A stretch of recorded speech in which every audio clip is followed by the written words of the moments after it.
I'll never forget the expression on my father's face when I opened that boardroom door. It was Mitchell Industries' emergency board meeting.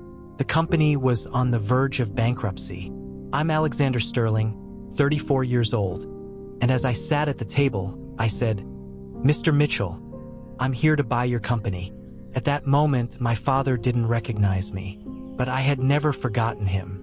There I was, sitting as the savior of my father who had cut me out of his inheritance 8 years ago.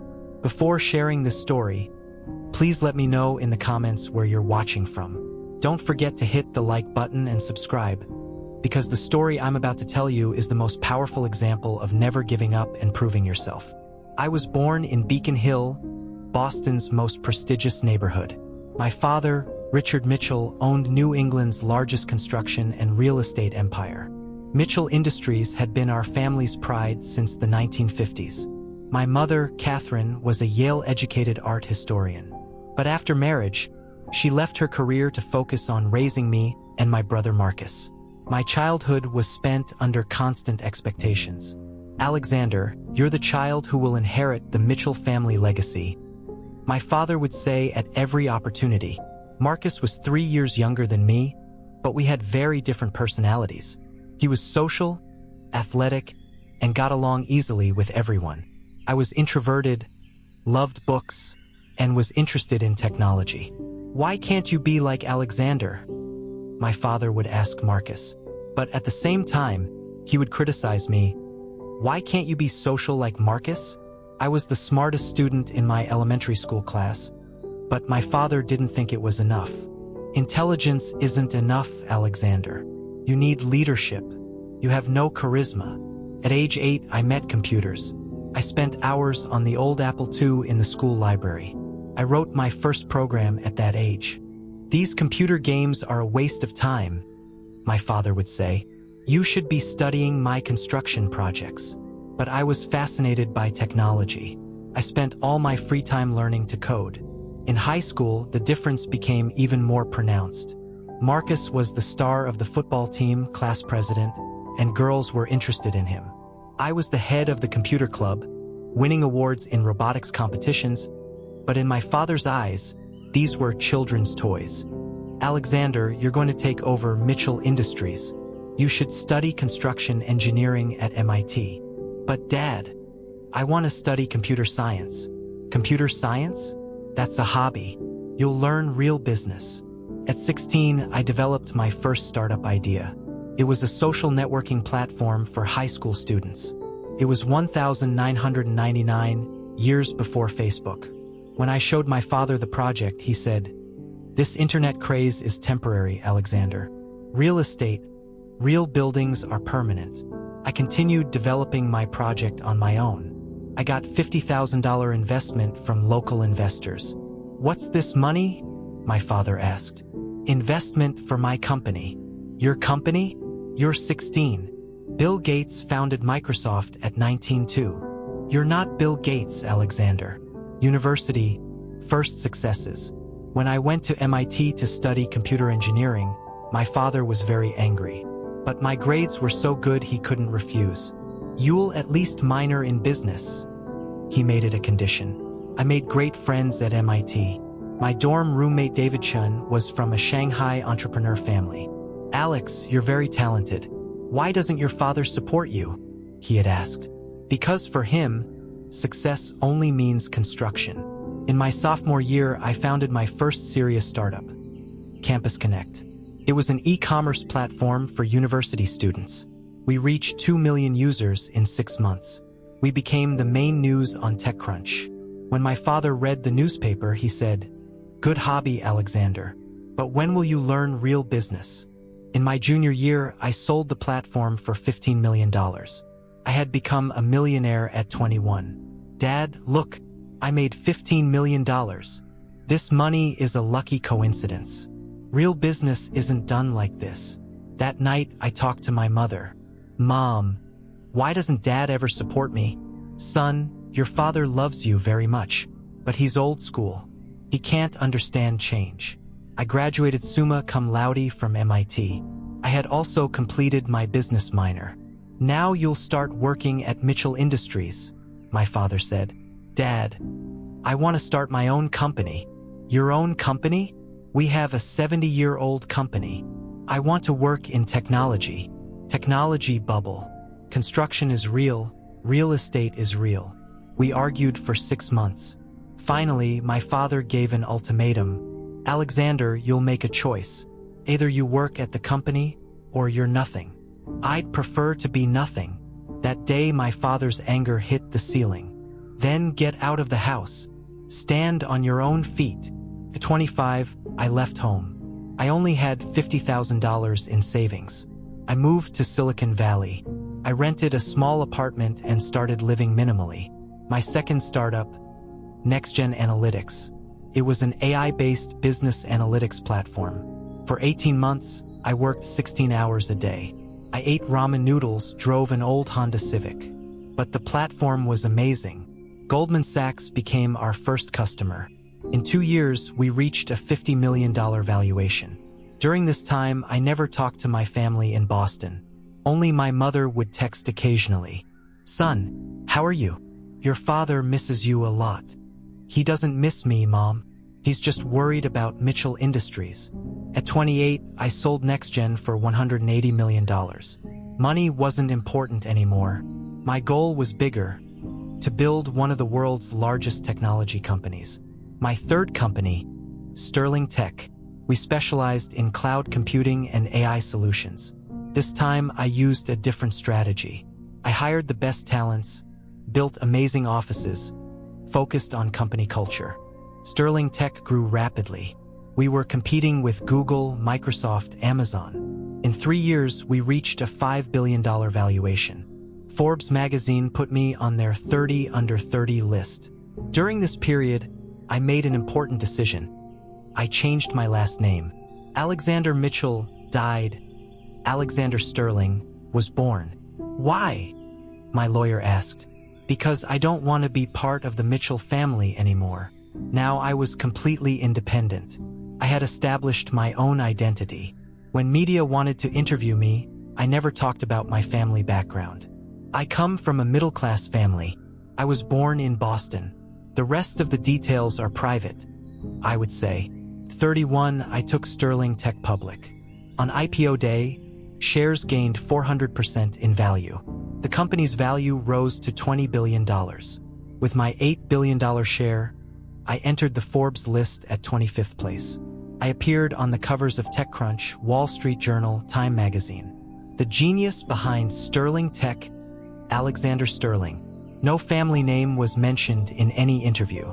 Alexander Sterling was known as a self-made billionaire.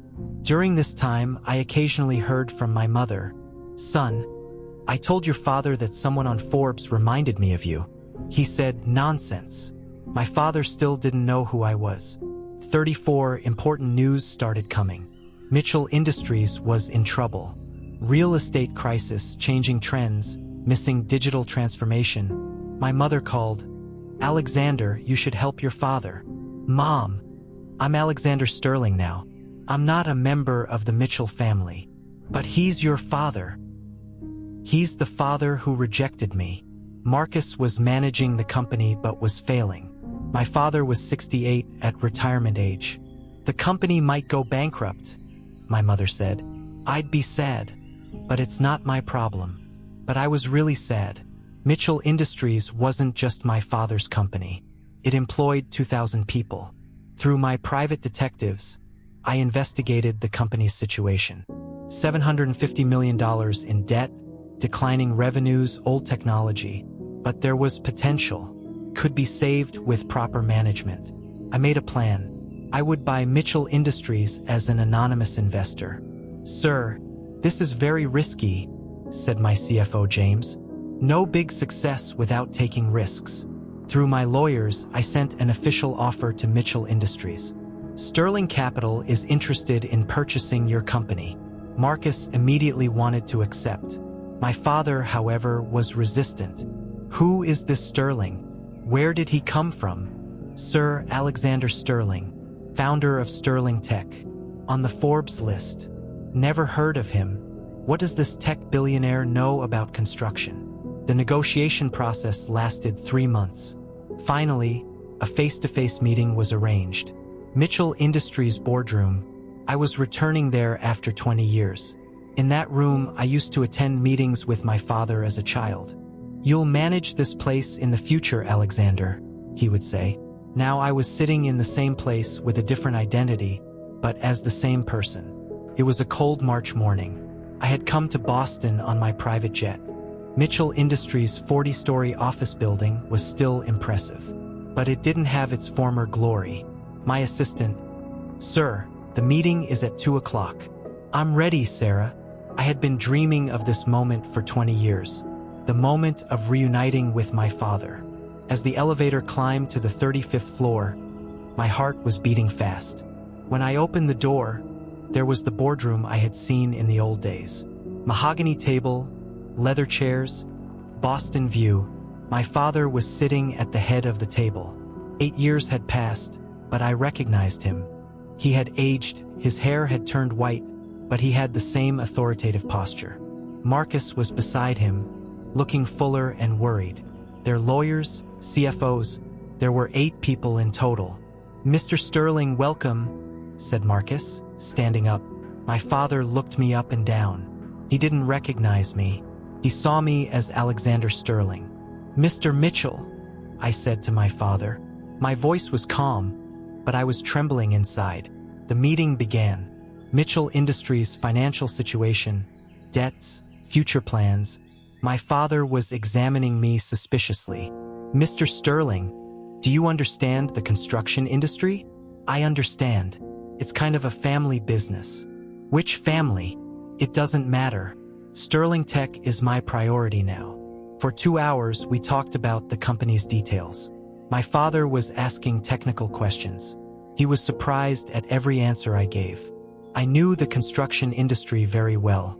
"Where did you learn these?" "Experience." "Mr. Mitchell, we're offering $800 million for your company." There was silence in the room. This was very generous. "What are your conditions?" Marcus asked. "Current management will go. Complete restructuring." My father's face turned red. "This company is 70 years old. Are you going to change it in 5 minutes?" "Mr. Mitchell, your company is about to go bankrupt. We're offering a rescue proposal." "We won't go bankrupt. Unfortunately, the numbers show otherwise." My father hit the table. "Who are you, kid? Coming here criticizing my company?" I felt like laughing inside. He was still the same angry man. "I'm Alexander Sterling. "And I'm telling you the truth. When I was your age, I was growing this company. Growing and sustaining are different things." "Get out of here," Marcus intervened. "Dad, calm down. We need this offer. I won't sell Mitchell Industries to a tech billionaire. Time for identity revelation." At that moment, I made my decision. There was no need to hide anymore. "Mr. Mitchell, I want to tell you something." "What?" I'm not Alexander Sterling. Or not just that. Everyone looked at me. "My real name is Alexander Mitchell. Your son." My father's face went completely white. This is impossible." "Very possible. 8 years ago, you cut me out of your inheritance. You said, 'I don't need my failed son.'" Marcus stood up. "Alexander? Are you Alexander?" "Yes, Marcus.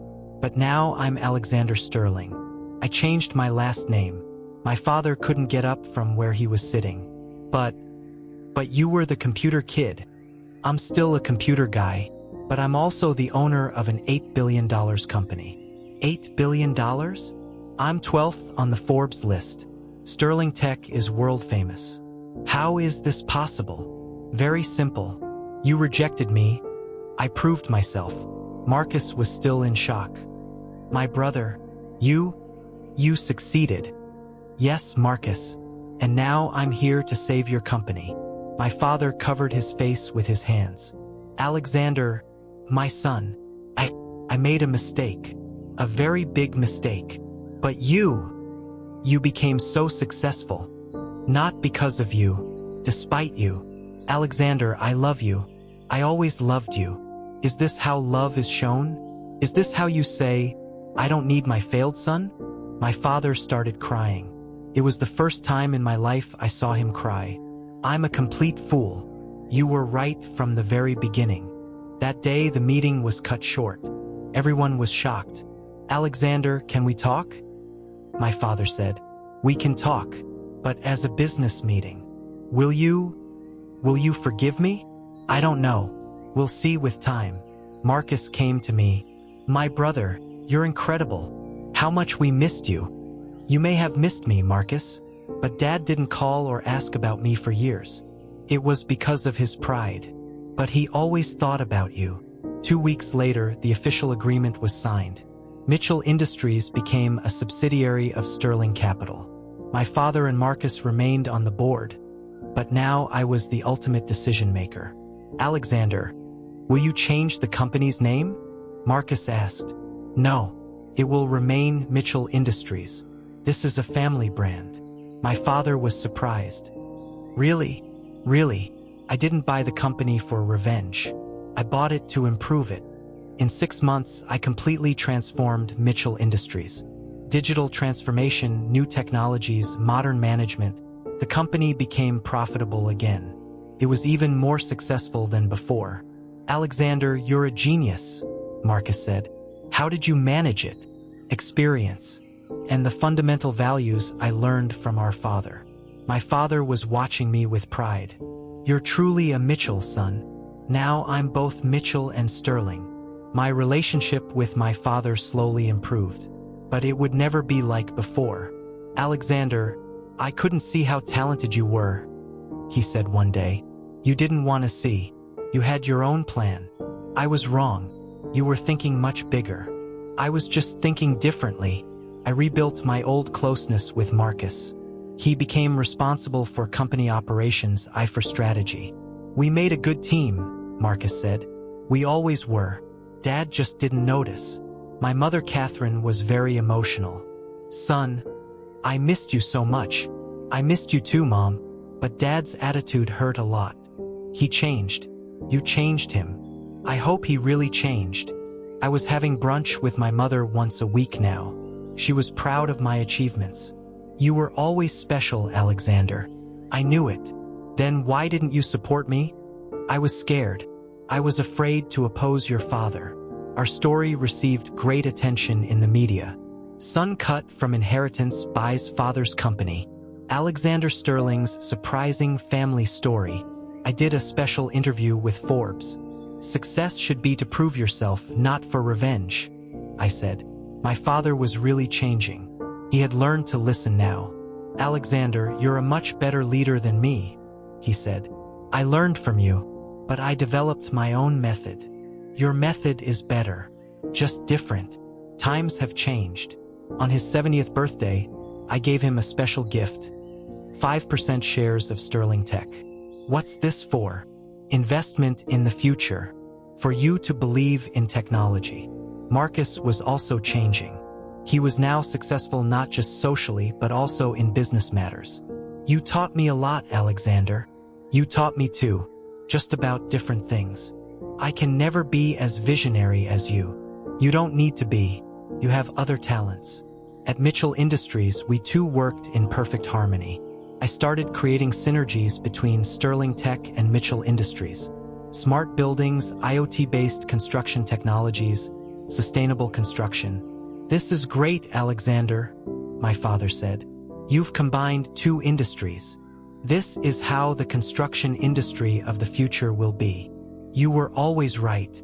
My story inspired many young people. 50 million people watched my TED Talk. Your family not believing in you doesn't mean you can't be successful, I said. Thousands of messages came. My father doesn't understand me either, but I won't give up. You gave me hope. We established the Mitchell Sterling Foundation. It supported young entrepreneurs. For talented young people who don't get their family's support, I explained. My father also became a board member of the foundation. This is a very meaningful project, he said, so that others don't experience the mistake you made. At 36, I married Jessica Chin, David's cousin. She was a wonderful entrepreneur. Alexander, I'm proud of your story, she said. At the wedding, my father gave a speech. I'm proud of my son. He has much greater vision than me. Now I'm 38 years old. My relationship with my father is much better than before. Alexander, you're my greatest source of pride, he says now. Thank you, Dad. But you were a bit late. I know, but I'm here now. I built a perfect business partnership with Marcus. Mitchell Industries is stronger than before. My brother, you saved our family, he says. Family takes care of each other. The biggest lesson I learned from this story: don't let anyone call you a failure. When my father cut me out of his inheritance, he actually gave me the greatest gift: the necessity to stand on my own feet. If he had supported me, maybe I would never have discovered my true potential. Sometimes life's greatest challenges turn into the greatest opportunities. I am living proof of this. If your family doesn't believe in you, believe in yourself. If they call you a failure, answer with success. If they exclude you, draw your own path. Because the greatest successes come after the greatest rejections. My story is proof of this. Alexander Mitchell died. Alexander Sterling was born. And that birth happened thanks to my father's rejection. Now we're both happy. He because he saw his son was successful. Me because I proved I didn't need anyone's approval. If the story inspired you, share your own experiences in the comments. What difficulties did you face? How did you succeed? Don't forget to hit the like button and subscribe, because real stories give real hope. And remember, sometimes the biggest rejections open doors to the biggest successes. My story is the best proof of this.